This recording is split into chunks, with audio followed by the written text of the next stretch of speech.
Listeners, welcome. You are so in for a treat. You've got Scotty P on US time zone, and you've got Ush in Sydney time zone. So I have literally just made my coffee, which is why we're starting a few minutes late. And for Scotty, he's probably already thinking about what to have for dinner, right, Scotty? Yes, absolutely. So we thought we'd connect since we've been, through a almost a 2-year journey on becoming Vedic meditation teachers, and we thought it'd be really good for you to get to see and know who Scotty, the face behind Imperfection Wellness, actually is. And I was telling Scotty that I think it's so important for us to connect to who it is that is, sharing this amazing wisdom with us. So we are actually going to split this podcast into two. The episode today is all going to be around the man behind Imperfection Wellness. And in episode two, we're going to do a little bit of a dive on the Posley paradigm. And for those alliteration lovers, you're going to love it as we get into it. But the Posley paradigm can be used for anyone in any situation. And we thought we'd take episode two with a real life situation for myself, and Scotty will lead me through how to use that paradigm. Scotty, anything you want to add before we kick off and I do an intro to your bio? I'm so happy to be here. And it's just, I'm grinning ear to ear because, to Usha's point, we've been studying feverishly for almost 2 years in a beautiful intensity to become Vedic meditation teachers and to share wellness, mental health resources, and meditation being one of them, as well as Posley's paradigm, as well as this podcast is just very exciting. And I think, kind of being nudged by the universe, I'm sure Ush will be back for more than just this episode and the next episode. So excited for that. Excellent. So let me introduce you to Scott. So from a young age, Scott, known by many as Scotty, understood the profound impact that health and wellness can have on a person's life. Diagnosed with metastatic testicular cancer, that is a mouthful, Scotty. At the age of 18, Scotty faced a challenge that shifted his mindset and ignited a lifelong passion for helping others. This experience laid the foundation for a 20 plus year career as a physician assistant in New York City, where he worked tirelessly to improve patient care, serving as chief physician assistant at Columbia Presbyterian Medical Center, and concluding his corporate career as assistant vice president of quality and patient safety at the Hospital for Special Surgery in 2023. Despite a successful career in medicine, Scotty couldn't ignore a growing realization. The conventional healthcare system often treats symptoms rather than the whole person. This understanding fueled his journey into holistic wellness, leading to the creation of Imperfection Wellness, a philosophy that celebrates the perfectly imperfect nature of all of us. The core of this philosophy is Posley's paradigm, which, as I mentioned, we'll talk about next week, a transformative approach to mental health and wellness, which is rooted in the core concept that we are not our thoughts. While we all experience the turbulent ride of egoic thoughts, Posley's paradigm offers a pathway to break free from the grip of ego, returning to the present moment as our true self. As a Vedic meditation teacher, Scotty has found a deep connection between the principles of meditation and Posley's paradigm. Both philosophies emphasize the importance of transcending egoic negative thoughts and living fully in the present. The overlap between these teachings has enriched his approach, providing a comprehensive framework that empowers individuals to experience profound transformation in their lives. Now, Scotty is a full time wellness consultant. Scotty is dedicated to sharing the tools and insights that have personally freed him from the limiting beliefs of his own mind. His thoughts once told him that he wasn't enough, but through daily practice and the application of Posley's paradigm, he has found the freedom to live as his true self, a freedom he now passionately shares with others. Scotty believes that the power of transformation is available to all of us if we are willing to do the work, and he is along for the ride to help you out on your journey as well. Scotty, thank you so much. I'm so excited to do this episode with you, and for our listeners to really understand who is Scotty. And as a bit of a share for me, I thought I knew who Scotty was meeting him on Zoom over almost a 2 year period. And then we ended up sharing a house together in LA for 10 days. And I was like, dude, this is fun. And we had the best time. Um, and I remember Scotty messaging me just before we were meeting, going, I'm feeling really nervous about being in a house with everyone, but we just had the best time, didn't we? It was amazing. It was the culmination. It was literally the paradigm in in action. The thoughts told me, and I started storytelling and associating Mm, with that story that there's going to be too many people in the house. I want my privacy. It's an intense week. We were getting ready to graduate from our Vedic meditation teacher program, and I knew it was going to be intense. And I was storytelling, and I reached out to you, Ush, and you're like, I think it's going to be great. It's going to be fine. We're going to have fun. Let's go. And the five of us, your partner and the other classmates, there were five of us total. I could not have had more fun. Like, what a week, what a 10 days. It was amazing. And mm. yes, definitely cemented our wonderful friendship. Exactly. And look, the reason I share that for our listeners, and Scotty, I'm sure you'll resonate with this, is even though we are teachers in this practice, we've studied wellness, we ourselves are constantly students of what we teach, right? Absolutely. We're living it. And when it comes to talking about in the next episode, the paradigm, I utilize and live the paradigm every day just because we have this knowledge, this meditation technique, this tradition, this history that's thousands of years old, and we know it and we embody it. When life happens to all of us, it can halt us in our tracks. But instead of being halted, you and I have tools and tools that we utilize and we share with students, and it helps us break free from shutting down to re-engaging with life, regardless of what life throws at you. Because just because you become a meditation teacher doesn't mean bad things don't happen. Things happen, and instead of reacting, we respond.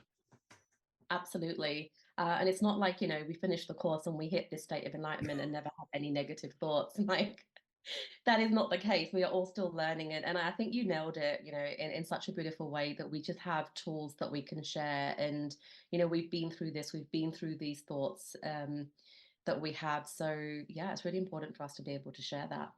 So let's get into some of the questions that I've got. I'm just gonna, share them. And for our listeners, we've done no prepping on this. We really want it to be a conversation, which is how Scotty and I are, as if you're listening to us, as if we were sitting in our lounge rooms, and that's sort of the vibe we're going for today. So, Scotty, if you were to introduce yourself in a few sentences, but as if someone else was introducing you, how would you do that? Oh, that's a good one. If you were a Keep it tree, clean. if you were a tree, what kind of a tree would you be? Um, I knew from a young age that differences didn't matter, whether it was skin tone, sexuality, gender, like things that people got, bent out of shape over. I never understood why that was an issue.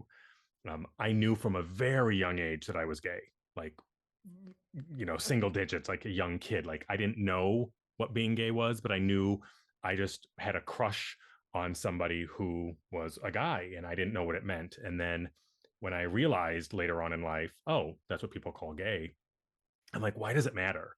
So those differences, I definitely think that shaped me into my outlook for how I treat people. But the thing is, with being born gay in a rural conservative farming town, is that I repressed a lot of that. I had a lot of self hatred, and I would treat people better than I would treat myself. And it took many, many, many years, decades for me to realize I can treat myself. I'm worth it to treat myself the same way that I treat others. So I think that core concept of we're all one, I didn't say it like that. And that's a huge chunk of what Vedic knowledge is. This 5,000 plus year old tradition is that we are all connected. We're all one. We're not separate, but our ego separates us. So I think I always felt like we were connected. And then I definitely wanted, like, I was leaning towards healthcare, but the biggest nudge I got, the biggest push I got was being diagnosed with cancer a couple weeks after graduating high school in 1992, and not realizing how severe it was till many years later. My parents told me, they're like, "Oh, by the way, you didn't realize how bad it got. Like, you almost didn't Yeah. make it." They didn't tell me. And so having cancer at 18 and dropping out of college and to get surgeries and to get treatments and chemotherapy, and within 6 months I was in remission. Mm, And I'm like, God, life is amazing. Like, look how beautiful the trees are. Look how bright the sun is. Look how beautiful that rainy day is. Like, there was this appreciation. And I'm like, what am I going to do? And I got into healthcare and I moved to New York in 1999 to become a physician assistant and lived there for almost 25 years. mm, And as you said in the beginning of the bio, kind of realized I want a more holistic approach mm. and ended up going into wellness and found Vedic meditation in 2015 and became a teacher along with Ush in June of 2024. So it's still very brand Oh. new, but that passion is there. I do want to touch on one point actually that you've raised there. And as an EQ coach myself, I know it's come up. So I think it will be really valuable to just get your thoughts on this. Is, you mentioned that you treated people better than you treated yourself. And I've heard that many times from people I've coached. Now, is it in your expert opinion because you feel that you're able to give more love to others because you feel that you're not worthy of receiving it? Or is it that you think that, well, if I just keep giving this immense love to everyone else, eventually it will be returned to me? What was your thinking? And now that you can reflect on it, why do you think you did that? Option three, um, Yeah, tell me. I don't want anyone to feel how I feel. I don't want anyone not to feel loved. I don't want anyone to feel worthless. Even people who I used to consider enemies, which I really don't use that word anymore. And again, this is really skipping ahead several episodes of Vedic knowledge. Like, what is an enemy? Like, there really isn't one technically. But people who I thought were enemies, even if something happened where if I thought that they had feelings of worthlessness or were feeling bad about themselves, that would bother me because I knew what that felt like. And I never wanted anyone to have to feel like that. That's actually a huge drive for me leaving my corporate job, leaving New York City to kind of jump, knowing I'd get a parachute and I wouldn't fall, but I didn't really have the parachute. Like when I left, Yeah. um, my passion was so strong that I'm like, it's gonna work out because I have a message. I have a way to help others who I know are struggling like I have, associated with their thoughts or associated with those, not even thoughts. I was talking to a friend and she has social anxiety. And Mm, she's like, I never realized, because you always talk about you have thoughts. She's like, but I was listening to your paradigm or hearing you talk about your paradigm. And she's like, maybe I don't have social anxiety. Maybe that's just a neural pathway that I created. And we don't call it a neural pathway in lay yeah. terms. We call it like just a thought pattern. Like she didn't think there was anything wrong with her having social anxiety because she's always had it. And I said, that's the pathway. Now that you're aware of that, we start bringing in skills, these paradigm skills to say, you know what? When I feel anxious, it doesn't mean I am an anxious person. It's a feeling. And I Mm. separate from that and I come back into living. It's like anger, isn't it? Like, we've all experienced the emotion of anger at some point in our lives, whether it's driving and someone's cut us up and haven't said thank you, or it could be, in a close relationship where we are triggered by someone. And I remember I always had to remember that, and teach this in emotional intelligence is that you can have emotions and you can have these thoughts. So you're not, you're not an angry person. You're this beautiful whole person that has had the emotion and thought of anger. And Absolutely. it's really being able to separate yourself from that emotion. And Scotty, I know you'll resonate with this. Like I always say, emotions is just energy in motion. That's all it is. It's gonna go. At some point it's gonna leave, right? But if we don't know that and then we hold on to it, then we identify with it, then Mm, we create that pathway, that story. And now my friend is like, okay, I still feel like I have social anxiety, but now I know I don't. Now I know it's not a part of me. She's like, so now that I know it's not a part of me, I can change that. So going back to your answer, you're going back to your original question.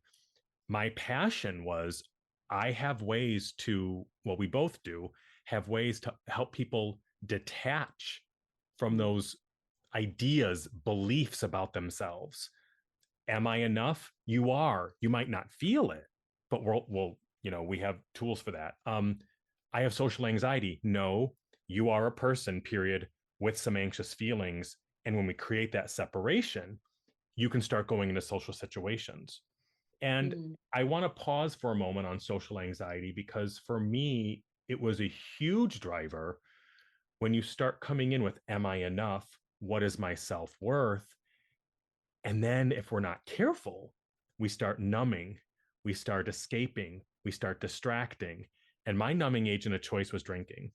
mm, So I made a conscious decision to stop drinking in January 2023. It was part of our meditation teacher training. One of the best, rules that we had to follow was no drinking. And I'm like, oh, I need a reason to stop. I did get very nervous going into social situations, and people didn't believe that because they saw me as either the life of the party, as an extrovert, as boisterous. I got told sometimes I was too much because I mm, overcorrected and I drank to numb and to get rid of those social isms.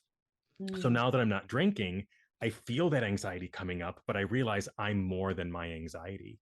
And that's the tips and tricks that the paradigm that, again, I promote it because I utilize it daily. I go into mm, social situations now, and when I'm uneasy, I can be like, okay, you're feeling uneasy, you are not uneasy, going back to that comment you made. mm. It's beautiful.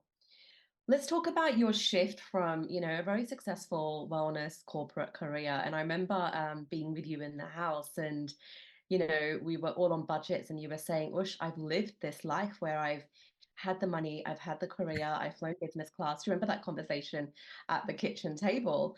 And I love that. And I love that you've been able to go, none of that matters because you are now, living in your purpose and your passion. Do you remember the moment that you would have woken up or gone to bed going, I am going to quit my career? Do you resonate and remember that moment in time? I do. Do you want to share that with us?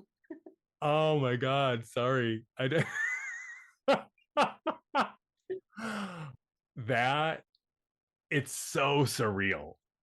Um, Mm, this happened a little over a year and a half ago, and I was lying in bed, and I was in between leaving my last job was working in quality and safety, as you said, and I was interviewing for another job which no one knew about, and I said, I'm either going to get this new job or I'm leaving, and I just kind of put my arms out in surrender.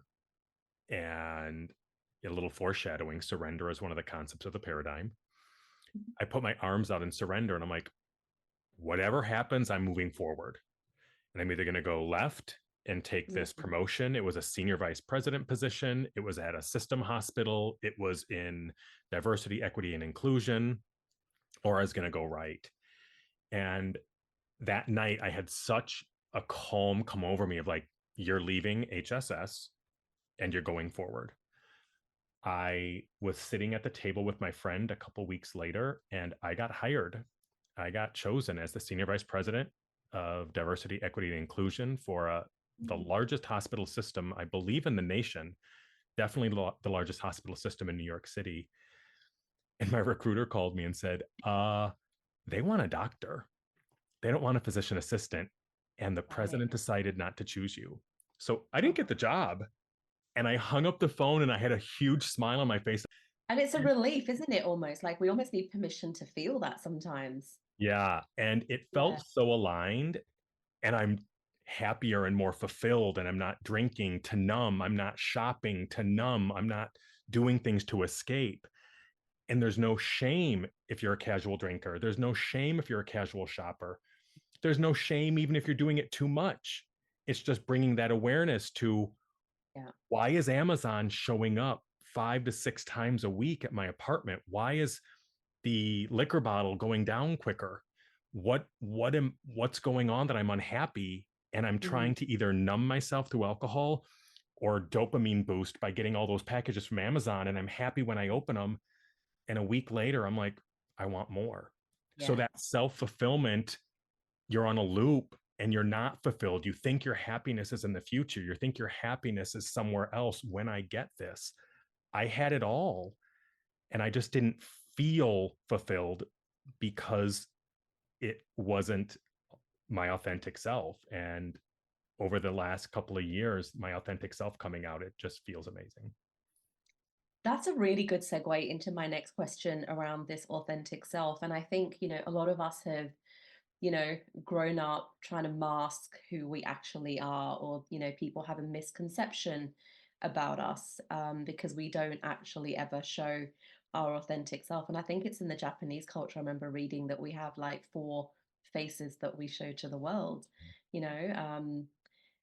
Do you think that we do that because we are fearful that if we are authentic, like if we are the Scotty that wants to go to a social event and not have alcohol, that we will be judged or people will not really appreciate who we are? What is that about? Why do people wear a mask? I'm a huge Brene Brown fan, and she does so much work on vulnerability.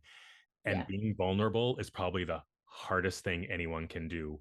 Just sharing in this podcast, there are going to be people who look at us and say, who the hell are you two? What do you two know about struggle? How in the hell are you lecturing us? And it's like, nope, that's not what this is about. This is about everybody from all walks of life, whether it's the most wealthy person in the world or the most impoverished person who's underrepresented in the world. We all are allowed to have a challenging bad day.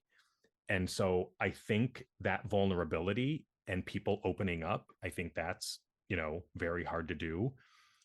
And there is a different Scotty in our Vedic, it's called IT, um, Mm. initiator training. So if Usha or I ever say IT, it means initiator training. It's when you become a Vedic. Definitely not the techie side because, Correct. we're It's not great on that. So it's that's not definitely that. not the Yeah. side. So IT means I'm initiator training to become a Vedic meditation teacher.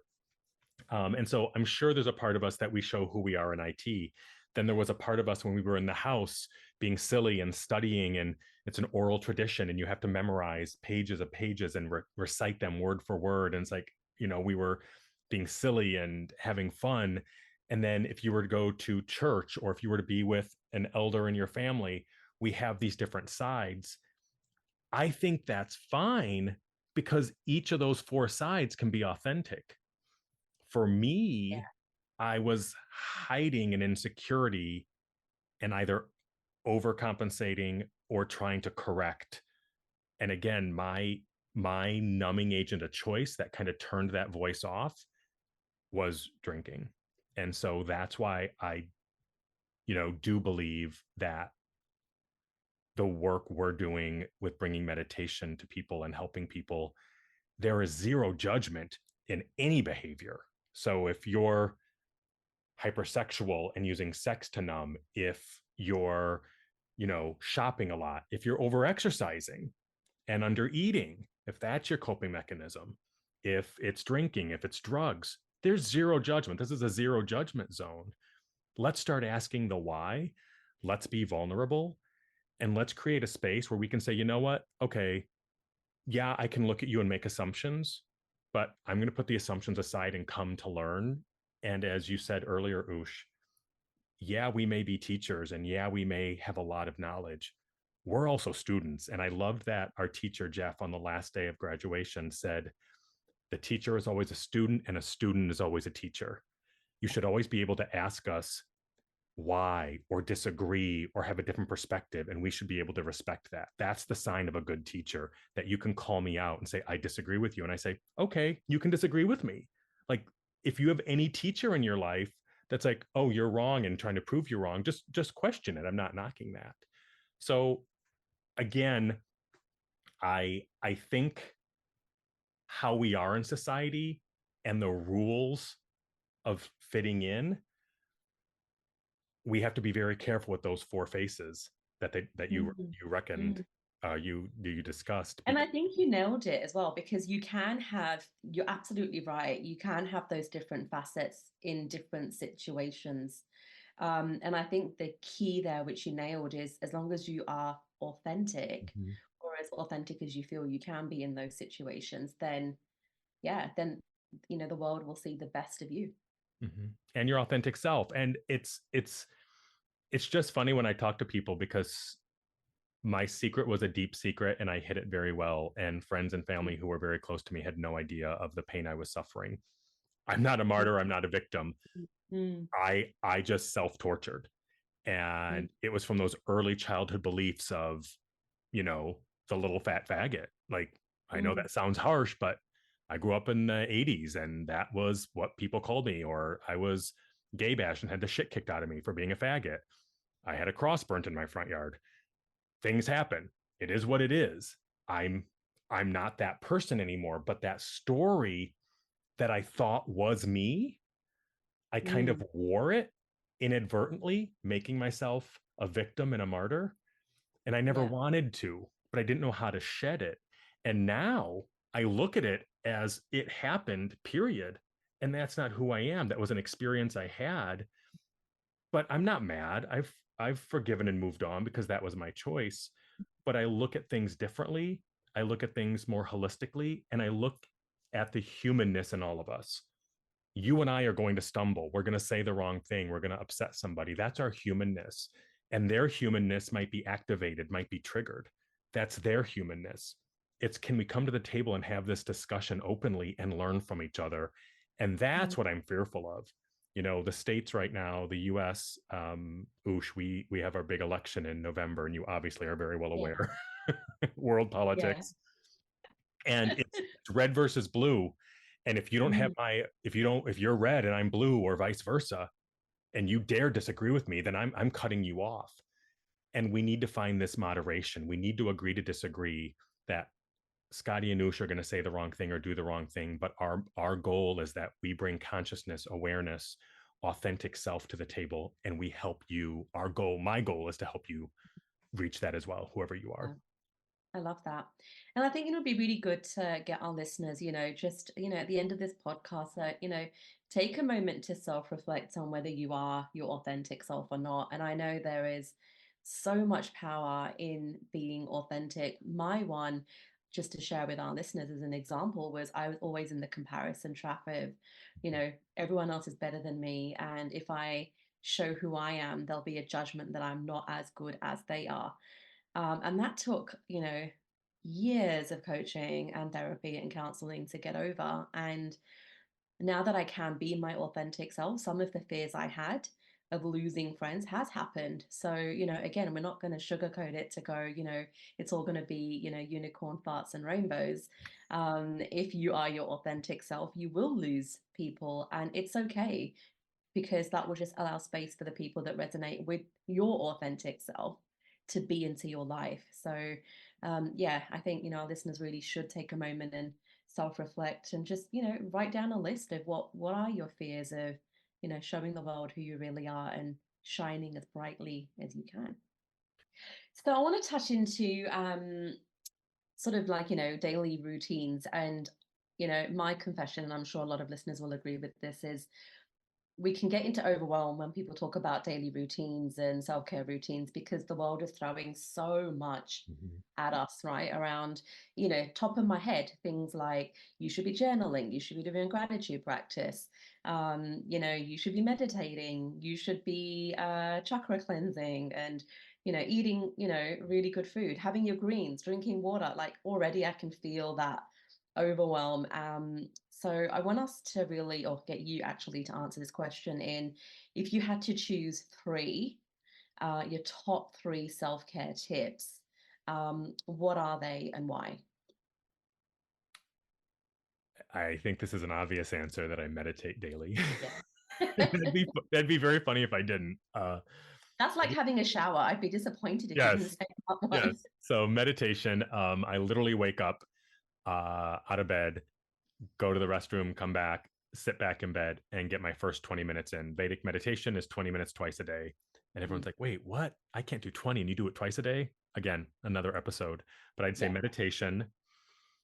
Um, some form of affirmations come in, and some form of gratitude come in. So I know Mm, they're separate, affirmations and gratitude, but again, it is a concept of the paradigm.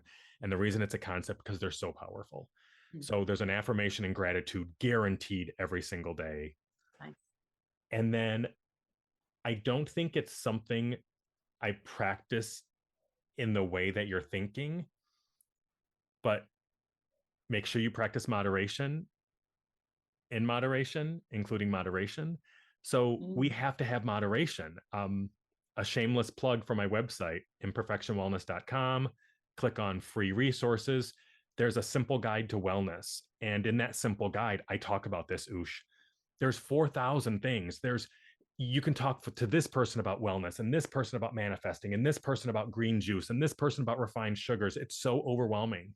Yeah. This simple guide, if you're not going to meditate 20 minutes twice a day, then meditate for 3 to 5 minutes once a day or do some mindful breathing. And I actually have a habit tracker in there where you pick one, two, or three habits and you track them for 30 days and you switch it up and you see what works for you. You have to start somewhere, but pick one or two things. So for me, I also teach a 5 minute mantra based meditation technique. It's also on my website. These are free resources that I believe mental health is a human right, and as such, I'm trying to create free resources that you just have one stop shop, imperfection wellness, and you have resources for your wellness. So the free 5 minute meditation, I give you a universal mantra and teach you in less than 30 minutes how to build a daily practice. And if you want to, you can build that practice up. I have a little guide that kind of like stretches that muscle, that mindfulness muscle, into meditating daily. Mindful breathing is another thing that I talk about in my simple guide to wellness. Just what are some mindful breathing techniques that you can use and incorporate into daily life. And one of them, it's an eyes open technique where you're paying attention to your breathing even as you're watching this Zoom meeting. So there's Mm. another technique. And then maybe, you know what, you don't get enough hydration, you're not drinking a lot of water and it's affecting Yeah. you. Then that's your third thing. So you do a 5 minute meditation, a 3 minute mindful breathing, and you drink 8 glasses of water, and you do that for 30 days and I see how love you that. feel after And 30 then you days. can switch it off. I think that's really cool. And especially for those of us that, need to have a bit of change to our routine. I think, yeah, I love But it that. has to be easy. It has to be manageable. It has to be for you because Yes. what works for Usha is not going to work for me because I don't have her life and vice versa. And it Mm. doesn't have to. So Mm. this simple guide to wellness, and that's not the title. Title keeps changing, but you'll see it under the free resources. It's the first one. This little resource guide, it walks you through, here's 20 things, pick two or three. And after Mm. week two, if you don't like it, pick a couple more. But it's literally like a little roadmap for you to start somewhere. And I have a question for you, flipping it. Mm. Mm. Why do people have a hard time starting, do you think? Is it that they're overwhelmed, that there's too many to choose, or is it that what's the point? It's not going to work anyway. Like, because I'm having a hard time getting people to start. They're interested, Yeah.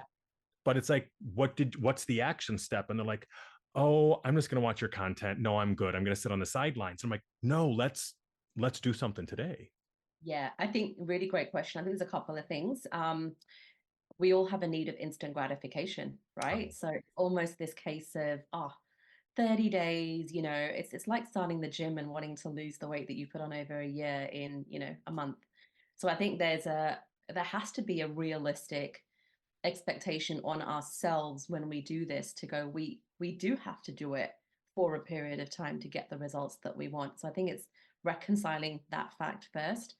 I think the second thing is there is a lot of information and around exactly what you said. What works for someone may not work for me, and then there's a little bit of a confusion around, well, how do I know what to pick? So I love that your resource really helps you do that. And then I think the third one also is just having that desire to start. Like we always say we want to do it, but then do we actually really want to? Is that desire really there? And unfortunately, something sometimes happens that jolts us into this, I now need to take action.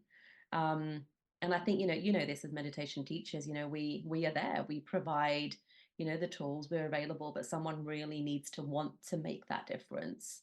Um, and they'll come when they're ready. That's how I look at it. I again a plug for Oosh, and a very biased friend and colleague. Uh, you were one of a couple people that I was able to talk to about what do we do in between meditation and Mm, the tools, the resources, the support, the way you look at things. We both know the power of this meditation technique, but yeah. if it doesn't resonate with you, it doesn't mean you can't work with us or you can't learn from us. Like there's other resources. And it's kind of like this new wave of what do we do in between meditation? What are the tools we can use in between meditation? And while I definitely love teaching Vedic meditation and that technique, there's a whole bunch of other stuff that we teach in between. And you did that for me in LA and again, we could go on for hours about this. And I'm just picturing the time that we were in the backyard. The, Yeah. the sun was coming up. It's hot. And we're checking each other on this memorization. And we both just instantly looked at each other. It's like, I can't. And you're like, out front. And I'm like, what? You're like, out front right Yeah. now, shoes off. And I'm like, what are we Shoes doing? off. Shoes off, socks off. And I'm like, what are we doing? You're like, we're stepping in grass. I said, there's grass right here. You're like, that's AstroTurf. Yeah. Get out front. And then one of our friends joined us. So the three of us are out there in Yeah. bare feet walking in the neighbor's lawn because we didn't really have a lawn at We our house. didn't have one. It was all Mm. rocks. And I'm like, what are we doing? You're like, take some slow, deep breaths and ground yourself. Like, ground yourself, touch the earth. And I'm like, this is ridiculous. And 5 minutes later, I was laughing and having so much fun. And boom, you said, now do it. And I recited it perfectly. We Like, recited it. Yeah. yes. So that's what I appreciate about you is that there's this fun spirit, that authentic self that comes out. One of your faces is still very good at teaching, but there's so much fun around it. And that's what I appreciated. Thank you. Oosh Yeah. helped, just so everyone knows, Oosh, many people helped me pass, but Oosh was like, you got this, you got this, you got this. And we were support animals for each other that week. We were.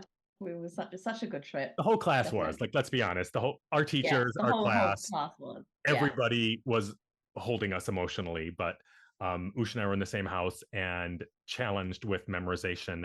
And yeah, appreciate We it. had the same style, didn't we? I think that's what it was. We had the same style of learning. Very. So we've got two final questions. Gosh, this time has gone really quick. Um, what is an unpopular opinion that you have around the wellness industry? Oh. Mm.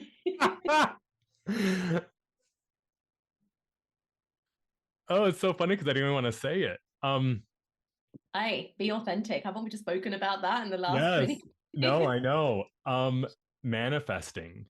Yeah. I I am really cautious with how people talk about manifesting because if you go onto social media, and I'm going to ask you a loaded question. When you see social media based manifesting, what is it most of the time that you're trying to manifest? Abundance and yeah, financial Money. abundance. It's Yeah. financial abundance, it's Yeah. money. You're right. You're so right. I am Very not, yeah, I'm few not going to be people. arrogant and Yeah. say that we don't need affluence and money. That obviously it's a very expensive society. It's when you think manifesting money is going to bring you authentic happiness. That's Love where I'm like, hey, it. everybody. And success does not mean six figures or seven figures or more. You could have success and still have that.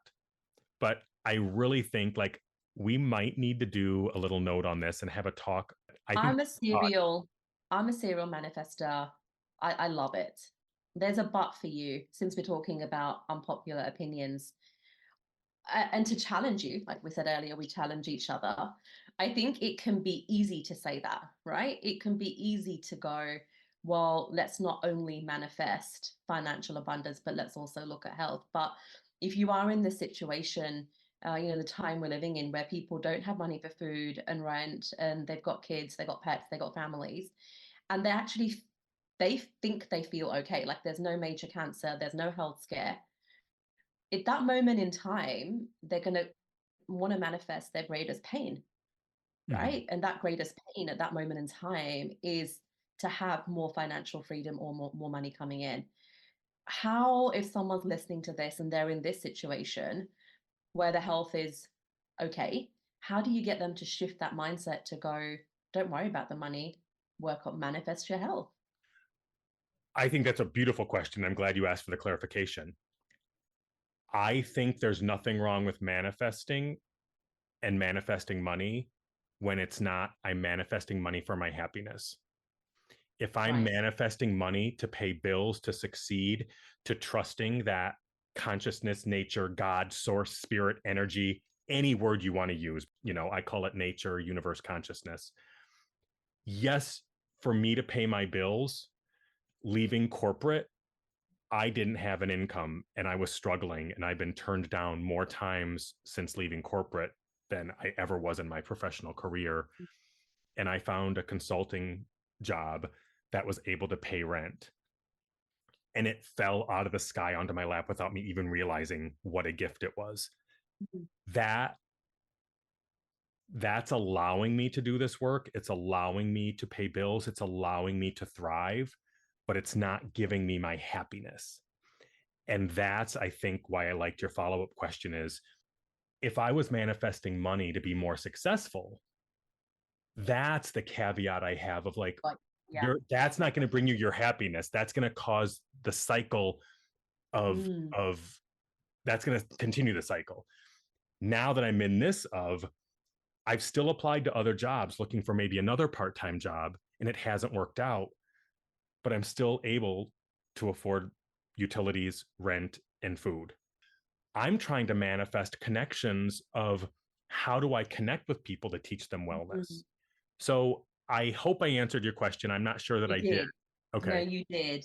And I'm glad that you did. And I really wanted to put that question out because I know in my connections, so many people in this hard time that we're going through are, manifesting that financial abundance side. And you're right, I think it's what intention are we doing it? We're not saying don't manifest that and just focus on wellness. One of the tips I want to share here, and it was a bit of a game changer for me in the manifesting space of, let's say your main manifesting goal is more money or to clear your debt, whatever that in that financial sphere is. And this coach said to me is on a piece of paper, write down other areas of your life.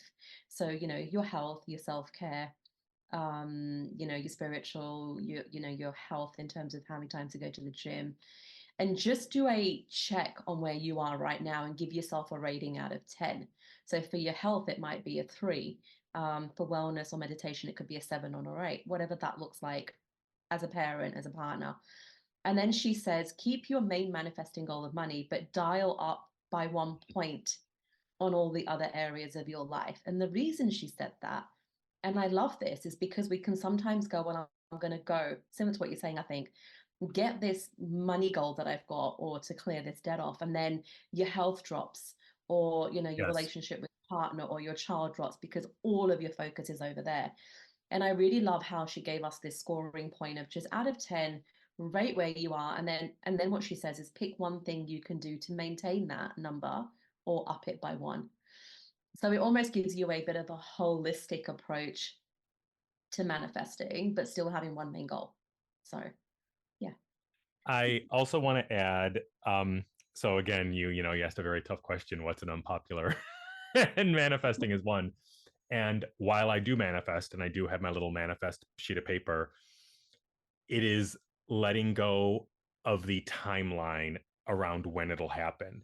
And I don't remember who I read, but I read a lot of um, Wayne Dyer, Thich Nhat Hanh, Eckhart Tolle, Pema Chodron, David Hawkins. Like, those are kind of my go-to authors. And I don't know Yeah. if it was one of them, and it might have been David Hawkins. I can't remember, but it was, when you manifest, you put it out there, and then you let go of the parameters of, I Correct. want I want 10,000 followers by December 24th or December 31st.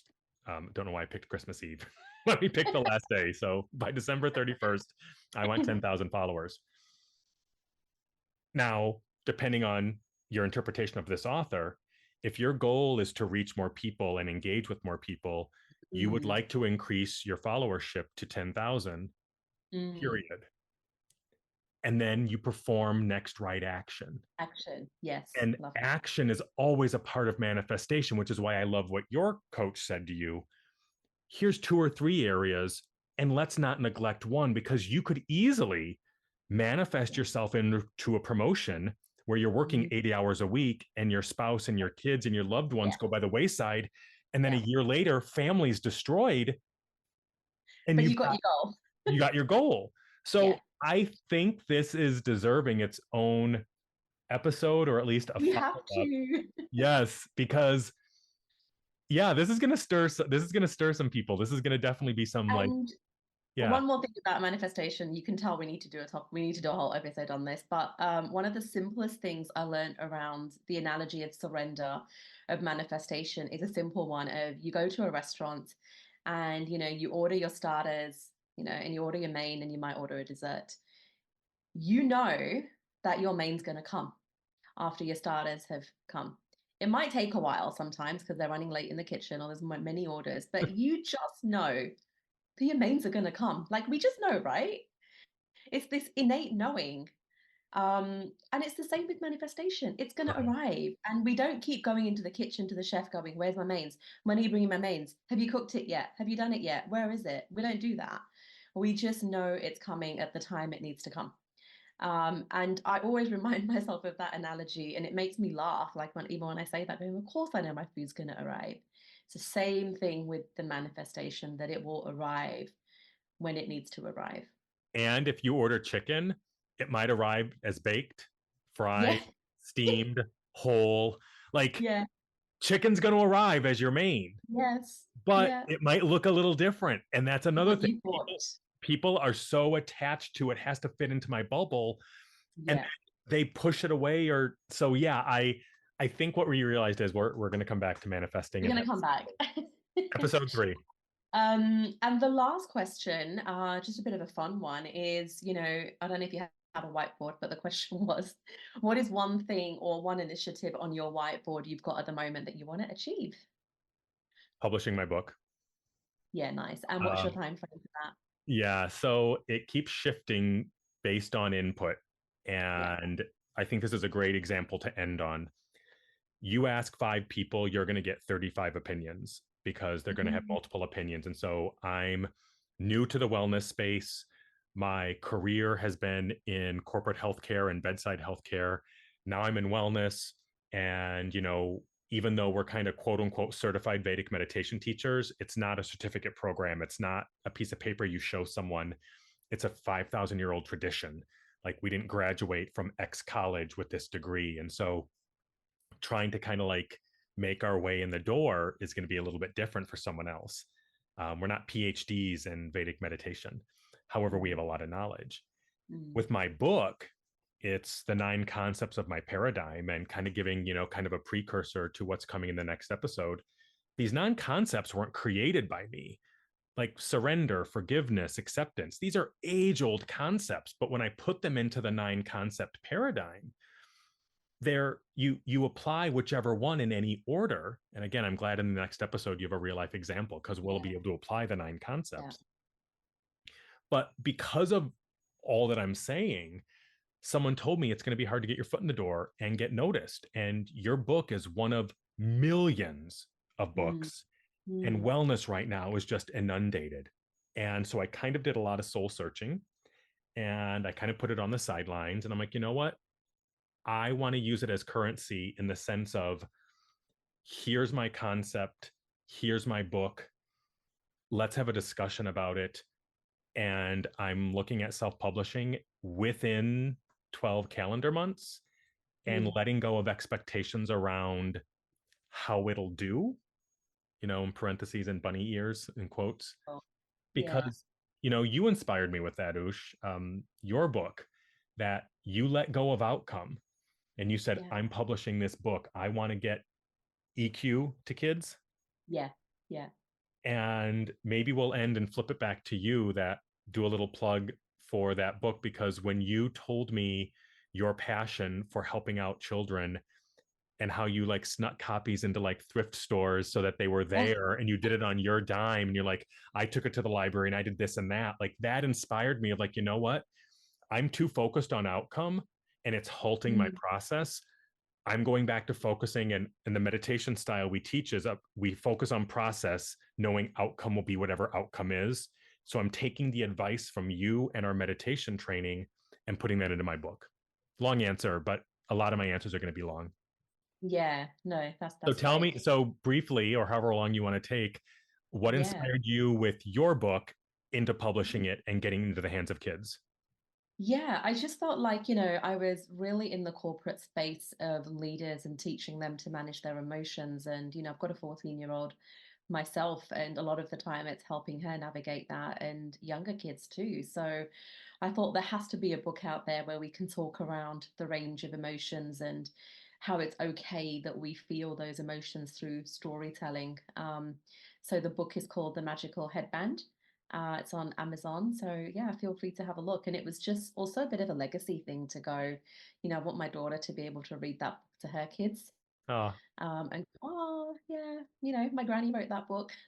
lovely. I love that. And the beautiful illustrations and the main character, Evie Quinn, which is obviously EQ on her headband, is based off what Gia looked like at that age. So it's just a really cute little legacy memory thing. And it's like you said, there's books for different purposes, right? And for me, that book wasn't to make money. It was just to get my message out in a way that I really resonated with. And that's why, we put those books in hospitals and, charity shops and just got them out as much as we can. So You yeah, inspired me, and you're going to inspire others through that story. And thank you. If people want to look up your website and learn more about you, even though she's in Sydney, this is a small world, people. And in one click, you can be at her yes, website. So, what is your website? exactly. So it's eq.academy. And there's no .coms or anything on the end of it. It's really bizarre, but it's just eq.academy. All right. And can you give a quick blurb on Loka? Yes, so Loka is this beautiful space we've got in Sydney at the moment that is just focusing on wellness with infrared saunas, massages, and it's a place where we're going to be meditating and teaching meditation out of as well. And that's eventually the new website will be launched so that we can show everything Vedic in there as well. So that is loka.com. There's a Thank you. lot of cross collaboration coming, and I Yes. have been inspired so much by you. And just again, a huge thank you for taking the time to do this and be a part of this podcast and kind of going into the unknown with this. So many You're thanks. welcome. Thanks to our listeners, and we are super pumped for the next episode where we'll take a deeper dive into the Posey paradigm. And before we close, if you have any questions, comments, thoughts, ideas, please email me info@imperfectionwellness.com. That is info@imperfectionwellness.com. And I'll put some of the links in the show notes. And thank you so much for listening. And we look forward to having you back next week. Bye bye.